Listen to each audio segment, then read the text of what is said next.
सती ने आंख जोड़कर कहा, आप देखने में साधु हैं लेकिन गण वेश से साधु हैं।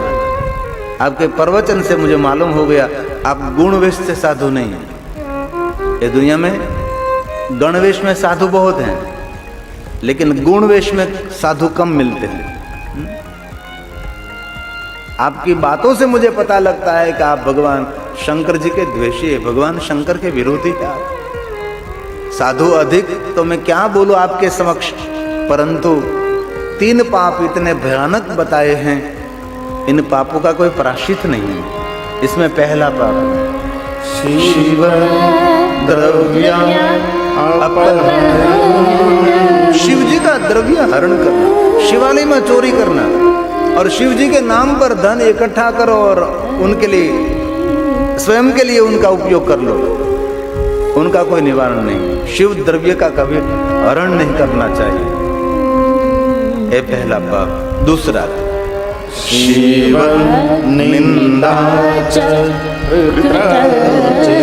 महादेव जी को जो निंदा करे उस पाप का कोई निवारण नहीं, कोई प्रायश्चित नहीं।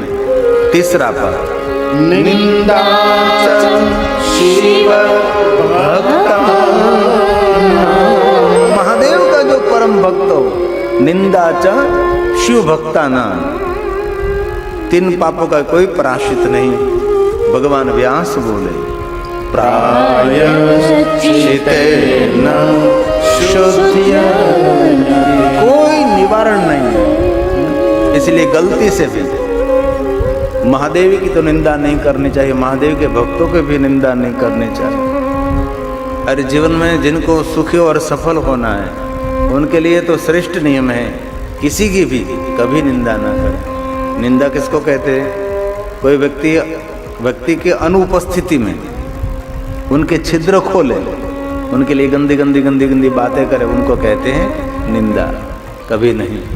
निंदा करने से पुण्य का क्षय होगा, निंदा करने से आयु कट जाएगी, निंदा करने से प्रतिष्ठा खत्म हो जाएगी, निंदा करने से आपके मुख का जो प्रकाश है वो भी धीरे धीरे खत्म हो जाएगा। इसलिए हो सके तो दूसरों के लिए अच्छा बोले।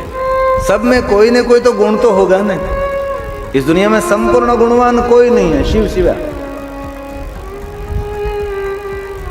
कोई न कोई दुर्गुण होगा उसमें,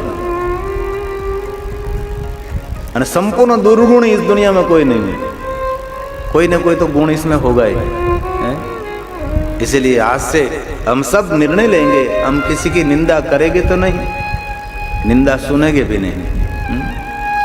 निंदा सुनना और निंदा करना दोनों ही है ना, वही पतन का मार्ग है। किसी के लिए अच्छा बोलना वो बहुत कठिन है, किसी का अच्छा सुनना वो भी कठिन है।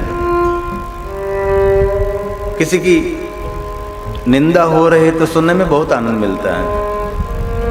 निंदा करने वाला भी आनंद ले रहा है और सुनने वाला भी आनंद ले रहा है। गुलाब जामुन को उनके आगे कुछ भी नहीं, इतनी मधुरता लगती है दूसरे की निंदा, लेकिन हमारे लिए कान के लिए वो पॉइजन है, वो जहर है।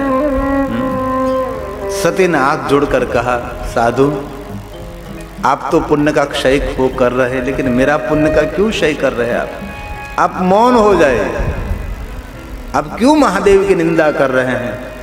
बार बार सती कह रही है तो भी वृद्ध मूर्ति साधु मूर्ति शंकर जी की निंदा कर क्यों सती की परीक्षा कर रहे हैं? सती ने कहा, जन्म कोटि लगे रगर हमारी, बंदो शंभो न रहू कुमार। कोटि जन्म तक मुझे कुंवारा रहना पड़े, मुझे स्वीकार्य है, लेकिन मैंने तो मेरे मन में निर्णय ले लिया है कि मैं शंकर जी के साथ ही विवाह करूंगी। ऐसा दृढ़ संकल्प दिखाया सती ने। और भक्ति मार्ग में दृढ़ संकल्प होना चाहिए। जिनके पास संकल्प सिद्धि हो वो व्यक्ति लक्ष्य तक पहुंच सकता है। जिनके पास कोई संकल्प सिद्धि ही नहीं, कोई लक्ष्य ही नहीं, लक्ष्यहीन जीवन जंगल में भटकने के समान। जीवन का कोई लक्ष्य होना चाहिए। कैसा लक्ष्य? शिव प्राप्ति भवे। महापुरुषों का लक्षण है भगवान शिव का हमको सबको मिलन हो जाए। सती ने बार बार मना की तो भी महादेव की निंदा कर रहे। अब सती ने सोचा क्या करूं। सती ने अपने कान को बंद कर दिया, नहीं सुनना है। सती ने अपनी आंख को बंद किया, उसका मुख भी नहीं देखना है। आज सती ने उनके सामने बोलना भी बंद कर दिया। सती ने कान बंद किए, आंख बंद की, मुख बंद कर दिया। जो सती बहिर्मुख थी वो सती अंतर्मुख हो गई। और कान, आंख, मुख बंद हुआ तो भीतर ही हृदय में कोई प्रकाश हुआ। सती के मन मंदिर में एक दर्शन हो गया कि रे, जिनके साथ वाद विवाद में कर रही हूं वो कोई सन्यासी नहीं है, वो तो स्वयं अविनाशी है, जिनका कोई नाशी नहीं। वो कोई सन्यासी नहीं थे, वो तो कैलाशी है। सती आज भगवान शंकर जी को पहचान गई। कब? सती ने कान, आंख, मुख बंद किया। भगवान को पहचानने के लिए और स्व को पहचानने के लिए बाहरी दुनिया में जितने रहेंगे इतने भ्रमित हो जाएंगे, जितने भीतरी दुनिया में रहेंगे इतना ही हमारा मंगल होगा। लेकिन हमारा स्वभाव है, हम बाहरी दुनिया में ज़्यादातर यात्रा करते हैं, हमारी भीतरी यात्रा बहुत कम रहती है। दूरदर्शन करने से स्व की पहचान नहीं होती, अंतर्दर्शन करने से स्व की पहचान होती है। सती ने आंख, कान, मुख बंद किया, तब सती के हृदय में एक प्रकाश हुआ को एक कोई सन्यासी नहीं, वो तो अविनाशी, वो तो कैलाश भगवान शिव है। मन मंदिर